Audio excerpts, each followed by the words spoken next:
ጁን 27 የዕለቱ መልእክት ርዕስ ተስፋ አደርጋለሁ።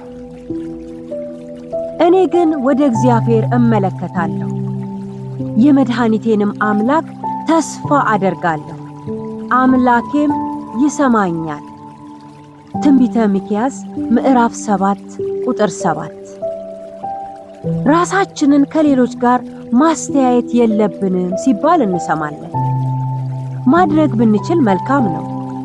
ሆኖም አንዳንድ ጊዜያት የማስተያየት አባዜ ውስጥ እንገባና ከደስታ ይልቅ ሐዘንን እንሸምታለን። ሌሎቹ የሌላቸው እኔ አለኝ እግዚአብሔርን ላመስግን ከማለት ይልቅ ሌሎቹ አላቸው እኔ ግን የለኝም የሚል አቆጣጠር እንገነባለን። ፈጥነን ማስተካከያ ካላደረግን ውስጣዊ መብሰልሰል ይፈጠርብናል።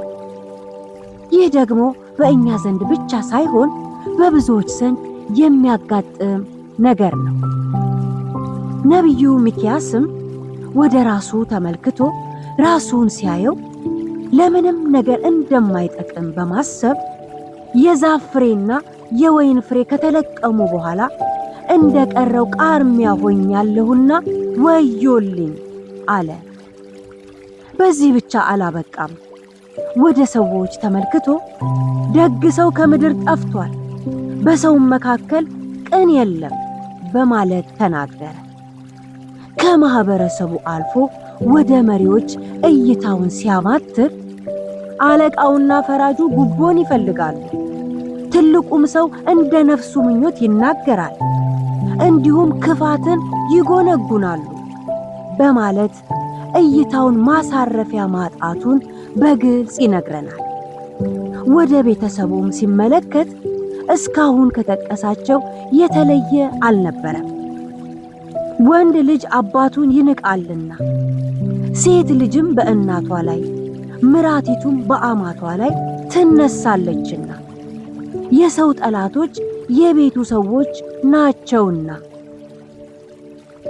ዛሬም ወደ ራሳችን፣ ወደ ቤተሰባችን፣ ወደ ማህበረሰባችንና ወደ መሪዎቻችን እየተመለከትን ከመልስ ይልቅ ጥያቄ ተፈጥሮብን ከሆነ ነቢዩ ለተፈጠረበት የእይታ ችግር በመጨረሻ ላይ የደረሰበትን ድምዳሜ እንመልከትና የእኛም ማረፊያ እናድርገው።